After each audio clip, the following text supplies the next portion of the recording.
ପ୍ରତିଦିନ ସକାଳୁ ସକାଳୁ ଚା ପିଇ ଦେଇକି କହୁଥିଲି ନା ମୋତେ ଚିଟାଚିଟି କରିଦେଲେ। ତାପରେ ଜଣେ କମଳରୁ ଜମା ବାହାରୁନାହାନ୍ତି, ସେଇ ଭିତରେ ବଇଛନ୍ତି କମଳ ଘୋଡ଼ି ହେଇକି। ଏଇ ପୂଜା କଥା ମାମା ପଳେଇ ଆସିଲେ, ପଇସା ପତ୍ର ଦେଖୁନ ହିସାବ କରୁଛନ୍ତି, ପାଉନାହାନ୍ତି। ମୁଁ କହିଲି ନ ପାଉଛନ୍ତି ମୋତେ ଦେଇଦିଅ, ମୁଁ ରଖିଦିଏ ପଇସା।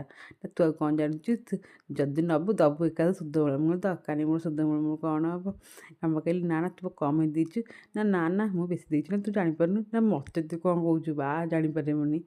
ଆମ ମାମା ତ ପୁରା କୁହନି ପାଠରେ ପାଠି ହିସାବ କରିଦେବେ ଏକାଥରେ। ତାପରେ ସବୁ ପଇସା ଦିଆନିଆ ହେଇସାରିଲା ପରେ ତାପରେ ଗାଧାବାଧା କରିକି ପିଆଜ ଚକୁଳି କରିକି ଖାଇ ଦେଇକି ବାହାରି ପଡ଼ିଲେ ଡ୍ୟୁଟି ଯିବା ପାଇଁକା। ଦେଖୁନାହାନ୍ତି ମାମା ବି ଛାଡ଼ୁନାହାନ୍ତି, ମାନେ ତାଙ୍କ ପୁଅ, ମୁଁ କ'ଣ କହୁଥିଲି, ପୁଅ ଗଲା ଯାଇକି ସେମିତି ଦୁଆର ମୁହଁରେ ଠିଆ ହେଇଥିବେ। ଯେତେ ଯାହା ହେଲେ ମା ନା, ଆଉ ମା ଜାଗା ବି ସତ କଥା କେହି ବି ନେଇପାରିବେନି। ଏଠି ମାମା ଏଠି ହେଲମେଟ୍ ଧରିକି ଠିଆ ହେଇଛନ୍ତି, ପୁଅ ଯିବନି।